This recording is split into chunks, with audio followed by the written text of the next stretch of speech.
امام اعظم ابو حنیفہ رحمۃ اللہ علیہ گزر رہے تھے تو بارش ہو گئی تھی اور کوفہ میں کیچڑ تھا، تو آپ نے جو جوتے پہنے ہوئے تھے ان جوتوں سے چلتے ہوئے نا آپ کے پاؤں سے کچھ مٹی اڑی، تو سامنے ایک یہودی تھا، اب اس زمانے میں دیواریں کچی ہوتی تھیں، اس کے دیوار پر جا کے وہ مٹی جو تھی وہ لگ گئی۔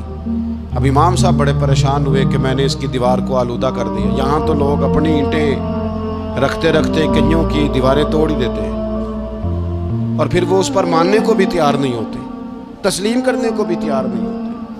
وہ کہتے ہیں پھر کیا ہو گیا، اب ہمارا یہاں گھر ہے تو ہم نے ٹرالی منگوانی نہیں تھی، ہمارا حق بنتا تھا۔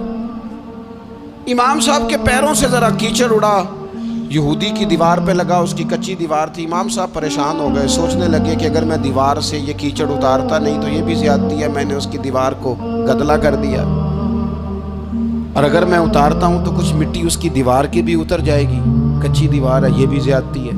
مومن گناہ کو پہاڑ کی طرح سمجھتا ہے کہ کہیں گر نہ جائے، اس کی بھی کہیں سزا نہ مل جائے۔ امام صاحب نے اس کے دروازے پہ دستک دی، وہ باہر آیا تو اتفاق سے وہ آپ کا مقروض بھی تھا، اس نے پیسے دینے تھے۔ باہر نکلتے ہی کہنے لگا اوہ آپ تو قرض لینے آ گئے، میرے پاس تو ابھی گنجائش نہیں ادا کرنے کی۔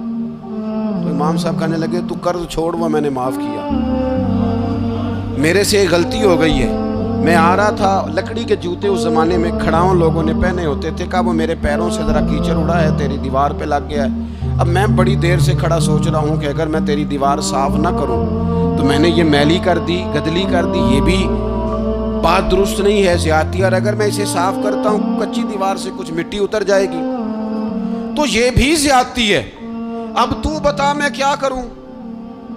تو بے موسمہ پھل تھا نا یہ، تو بے موسمہ پھل دیکھ کے بندہ حیران ہو جاتا ہے، جو باتیں روٹین میں نہ ہو رہی ہوں وہ ذرا انوکھی لگتی ہے، بندہ حیران ہو گیا، غور سے امام صاحب کا چہرہ دیکھنے لگا، غور سے چہرہ دیکھنے لگا، پھر تھوڑی دیر سوچنے کے بعد کہنے لگا حضور پہلے میں نے دین اسلام کے بارے میں پڑھا اور سنا تھا، آج میں نے دین دیکھا ہے۔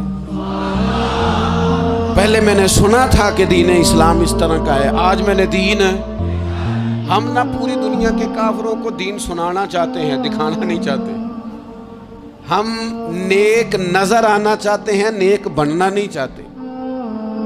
کیا معیار ہے اس کی نیکیوں کا؟ کہنے لگا حضور پہلے میں نے دین سنا تھا، آج دیکھا ہے۔ آپ وہ مٹی کی دیوار پر جو کیچڑ لگ گیا ہے، دیوار کو بعد میں صاف کیجئے گا، پہلے کلمہ پڑھائیں تاکہ میرے اندر کا کفر صاف ہو جائے،